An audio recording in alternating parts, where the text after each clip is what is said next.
on how to use a breadboard. Here is our breadboard. Now this breadboard has power lines, or the power bus, here, this side and the other side. And we also have holes labeled A to J and 0 to 60 for our components. So this is for our batteries, and these are for your components. Okay.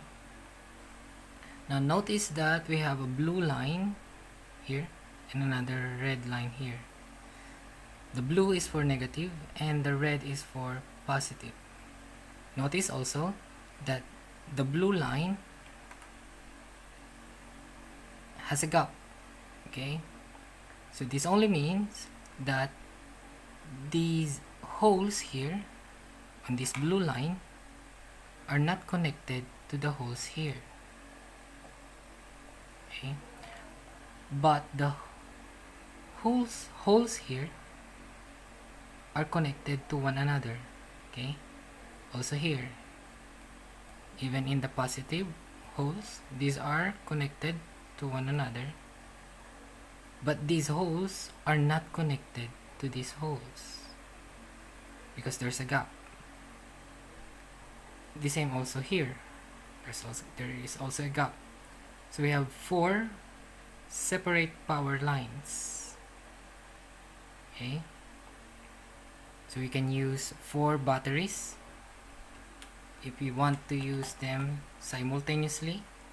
Okay, so we can insert a battery here, another here, here, and here.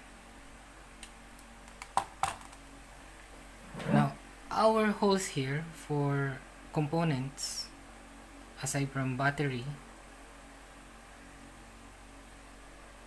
are labeled A to J and 0 to 60 on this side, 0 to 60 on the other side, from right to left. Okay, 0 to 60. Okay, left to right, right to left. Okay. Now there is a gap also here, telling us that these, or this set of holes, are not connected to this set of holes. So we have column 35. Let's say we have column 35 here. These holes are not connected to these holes. Now in our power bus, the holes are connected horizontally.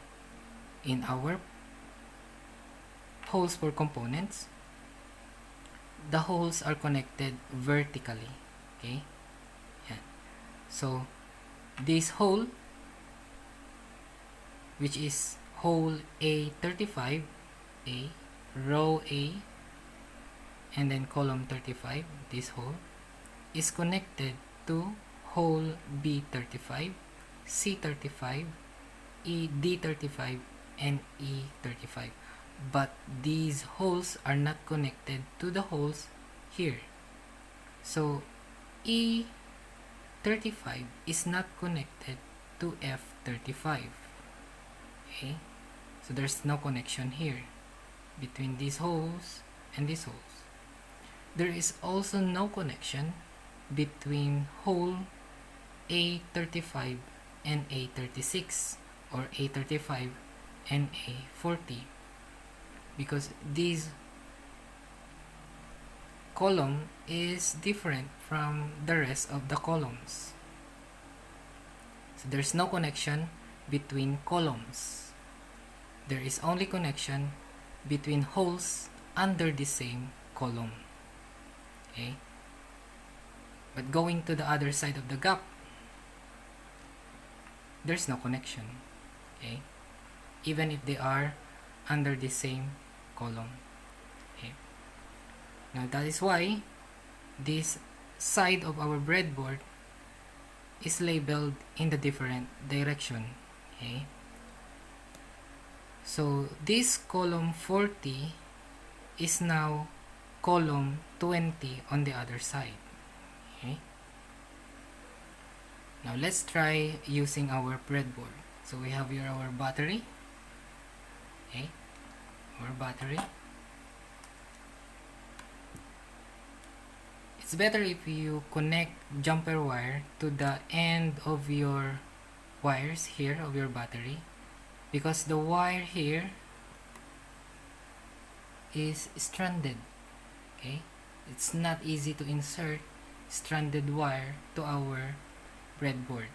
So it is more convenient to use a jumper wire because the tip of the jumper wire is solid and stiff. Okay, so our battery has two terminals, the red positive and the black negative.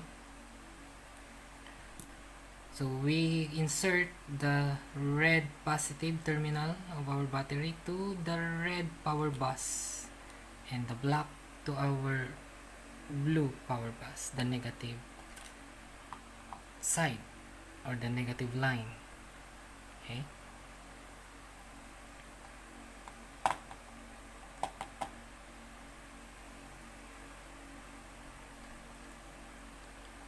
Now we can use a resistor and an LED. Okay, you can choose any color. I want red. Okay, now notice that our LED has two legs of different size. We have the longer and the shorter lead.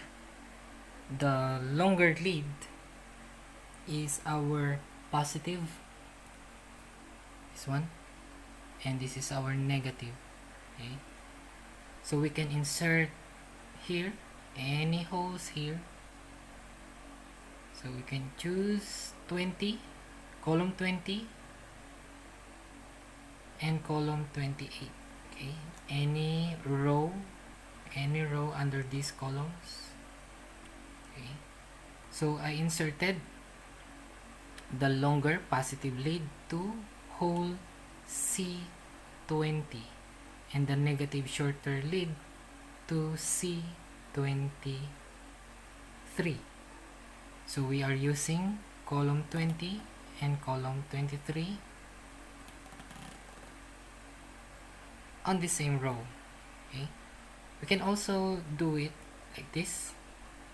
So C20 and A23, that's just fine. Okay, for as long as you are not inserting the two leads on holes of the same column, like this one. Okay, so under the same column, column 20, the two leads are inserted. You should never do that. Okay, the two leads must be separated. Okay, so under two different columns, okay, any holes of these columns, you can also choose this one for as long as they are separated by columns. So let's go back to 20 and 23 and row C. To protect our LED from getting busted, we need a resistor.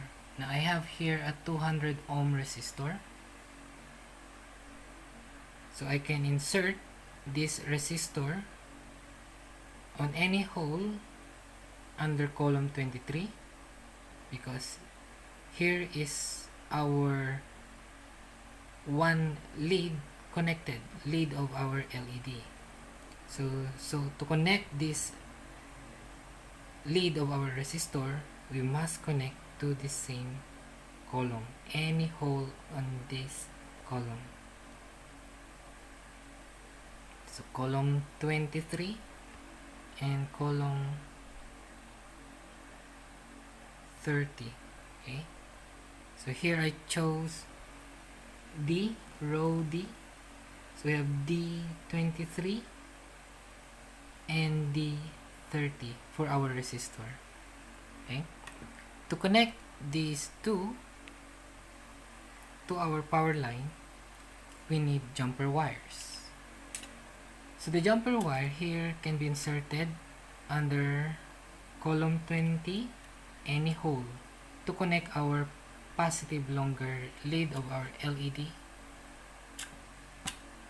to our positive power bus.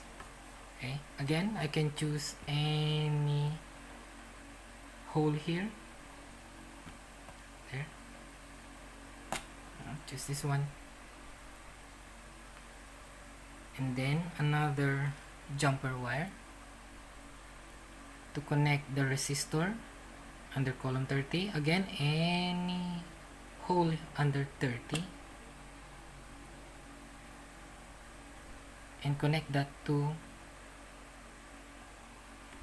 the negative power line or power bus. Okay, so that's how you use the breadboard. Okay, now what if we connect this one to this side? Okay, so as you can see, there is no reaction of our LED. It's not lighted, it's not powered, again because there's a gap. Okay, so you must consider this in connecting your components to your power line or power bus. You must remember, always remember that this gap tells you that these holes are not connected to these holes. Okay, now what about this gap? What's the use of this gap? Okay, this gap is essential if you want to use a switch. Okay, so this switch has 4 leads. Okay,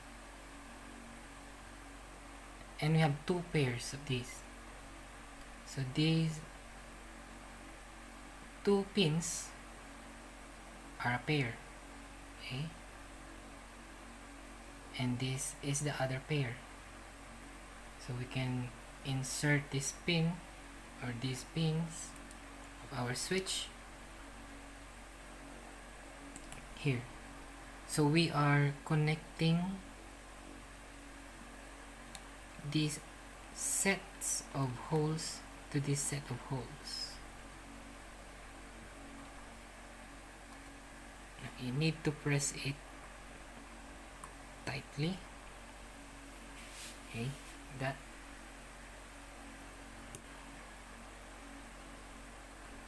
Now you can transfer the lead of your resistor to a column where 1 pin of the switch is inserted. Okay, so here the pin is connected on column 34. So this resistor must be connected to column 34 or inserted to column 34 because this is where your pin is. Okay, now on the other side, the pair of this pin is inserted on column 24 of this side. So that's 20, 21, 22, 23, 24. Okay, so these pins is the pair. Okay, these are the pair. Now you can use another jumper wire, connect it here, insert that, and then going back to the negative power line. So notice that the LED is not yet powered. It only be powered if you press this button. Okay, so as you press the button, you are closing the circuit, you are completing the circuit. If you release that, you are creating an open circuit. Okay, so the circuit now is broken. The path is broken, so there's no way for the current to pass through. Okay, so you can only close it by pressing the button. That is why it is called a switch button. So that's how you use a breadboard.